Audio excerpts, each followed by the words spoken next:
Welcome to lecture 6. In this lecture I am going to speak about accumulating roll bonding. Accumulative roll bonding. So what actually it means? The process is very simple, that you will take two half of strips and subjected to the surface treatment like wire brushing and removal of the grease, that is nothing but degreasing, is being done on the two sheets, that is surface treatment. After the surface treatment, you will place these particular two sheets one over another and subjected to the rolling of up to the 50% reduction in the thickness. Why 50% is nothing but to attain sufficient bonding between two sheets.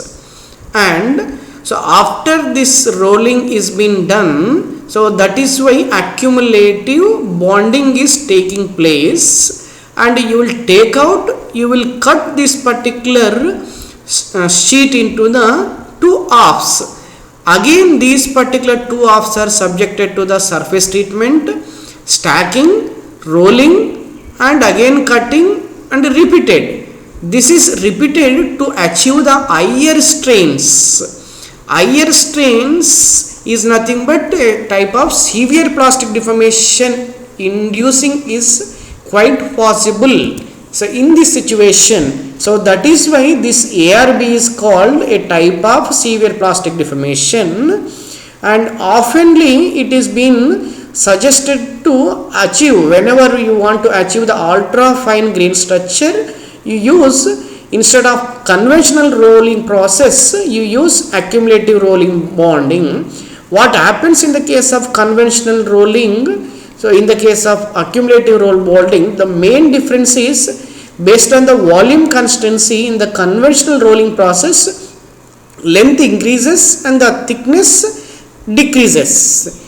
In the case of accumulative roll bonding, so length increases, thickness reduces, as well as the bonding takes place without using any lubricant.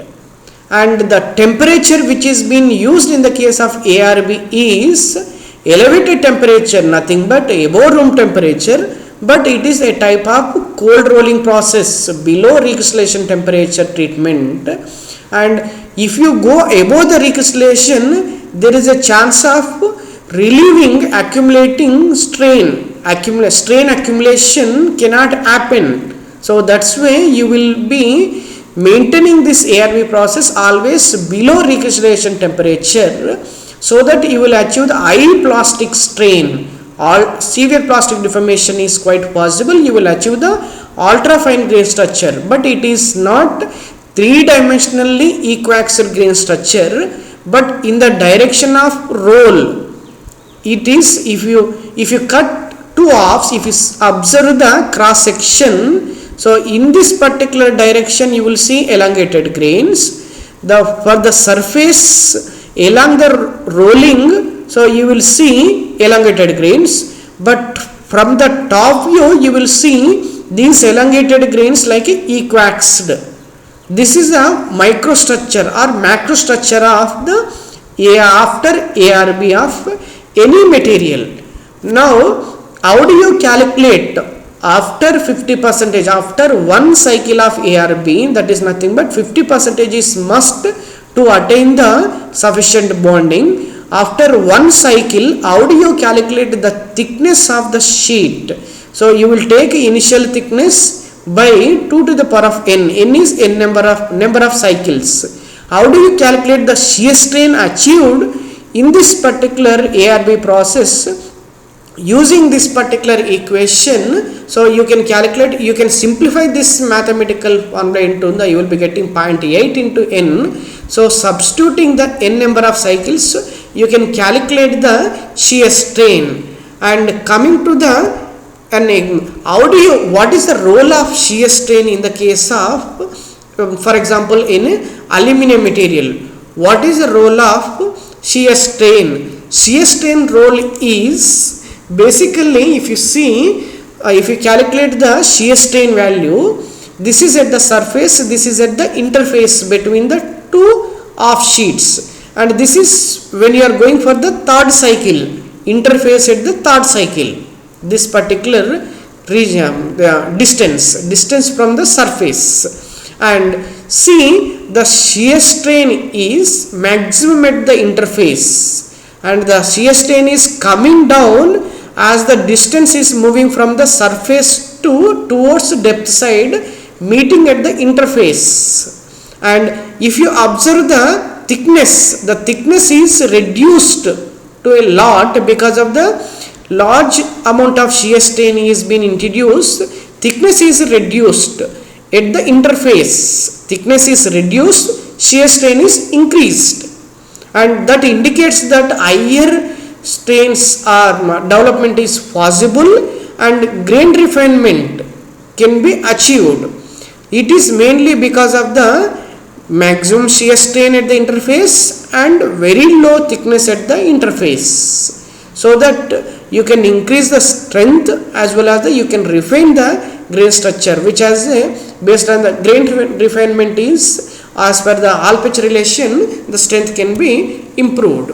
Now let us see in magnesium alloy example, grain refinement through microstructural development. One alloy is AZ31. So in the case of AZ31, 3 stands for aluminum 3%, 1 stands for zinc 1%. In AZ91, aluminum 9%, zinc 1%. These things are as the shear strain is increased, this before ARB, after ARB of 4 cycles. This is for the AZ91 before ARB, after ARB. This is for the AZ31. So in the case of this AZ31 and AZ91, the aluminum content is increased, and you will see the finer microstructure is heterogeneous in the case of AZ91, and amount of precipitates as the aluminum content is increased in the initial structure also. After one cycle of ARB process, the precipitates amount is increased, and these precipitates are hinders to achieve the finer grain structure. So you didn't achieve the uniform fine grain structure in the case of AZ91. In the case of AZ31, it is quite possible the movement, grain boundary sliding takes place, so that the finer grain size is achievable in the case of AZ31. And coming to the, you can make metal composite using ARB process. Nickel is stronger than the aluminum, so you can manufacture this kind of metal matrix, metal composite. The process involves is that initially after one cycle you will start to realize to see necking. So necking and further reduction in the necking place, and it fractures. This is a phenomena after n number of cycles. This fractured down at an angle of 45 degrees to the rolling direction, and you will see the distribution of this particular nickel shear bonds is heterogeneous because of the friction development during this ARB process. That is one of the reason. Now you can, let us see another example of aluminum copper.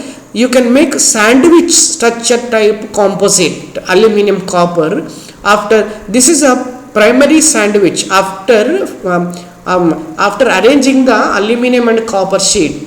This is a aluminum sheet, this is the white layer is copper sheet.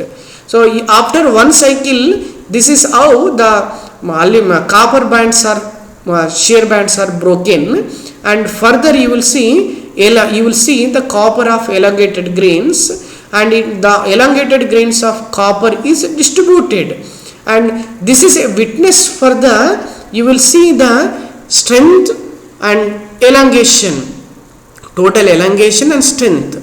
So in the case of pure copper, the strength is this particular, this dark line represents the elongation, this particular light line, light bar represents the tensile strength. tensile strength is lower, elongation is higher in the case of pure copper. In the case of pure aluminium, tensile strength is lower and elongation is higher for the pure aluminium, and comparatively the elongation is lower in aluminium when compared to the copper, and strength as well as in the case of aluminium copper sandwich structure, you will realize to see that the strength elongation comes down slowly and strength increases. Elongation comes down, elongation is coming down, ductility reduces, strength increases. So you can make a composite of high strength and low ductility. Once the strength is achieved, you no need of ductility. Ductility is mainly responsible or to achieve the good formability, further deformation, without fracture, without crack initiation, without defects. So you need high ductility material initially. Once the ductility is being utilized, the ductility can go down. So now coming to the another example of interstitial free steel, it is very real that so initially the interstitial steel tensile strength is 250 megapascal, and as the number of cycles increased, only IF steel ARB process strength increase, ductility coming down, coming lower to the lower, you can achieve the lower ductility of 7%. It is quite possible. It means you can make it to the soft material, high strength material. So and you can also make metal matrix, aluminum matrix, silicon carbide, ceramics composite. Metal matrix, ceramic composite, the precipitation of silicon carbides, dispersion strengthening, the precipitation of these things, initially you arranged, so initial level of ARB process, you arranged these particular silicon carbide particles in between the aluminum sheets, two aluminum sheets, a parting line. So after a cycle of second cycle of ARB process, you will realize to see these particular silicon carbide particles converted into the more number of lines, 5th, 8th. So in the case of 8th cycle, uniformly these silicon carbide particles are distributed. This precipitation distribution leads to the higher strength. So you can achieve the high strength. So this is also one way of achieving this particular developing the ARB process. And what is the aim of ARB process? Achieving the higher strength, and you can get the lower ductile, you can get the soft material by reducing the ductility. Is it possible to make composite using AR process? Yes, it is quite possible, such as metal matrix, metal matrix, ceramics composite. What is the difference between conventional rolling process, ARB process? In the case of these two things, the volume constancy, length increasing, thickness reduction is same, but you can achieve the finer grain structure in the case of ARB process, ultra fine grain structure. How to calculate the thickness and shear strain after ARB of 5 cycles? This lecture is witness for the mathematical formula. Does strength increases after the ARB process? Yes, it increases because of the ultra fine grain structure. Does ductility reduces because of the ultra fine grain structure? How to increase the ductility during the ARB process? Only by using a microstructural control or bimodal structure. What is the role of shear strain and the grain refinement? So you can induce the higher plastic strain or severe plastic deformation, so that you can refine the grains and further by increasing the number of cycles till the defects, till these particular shear bands are broken.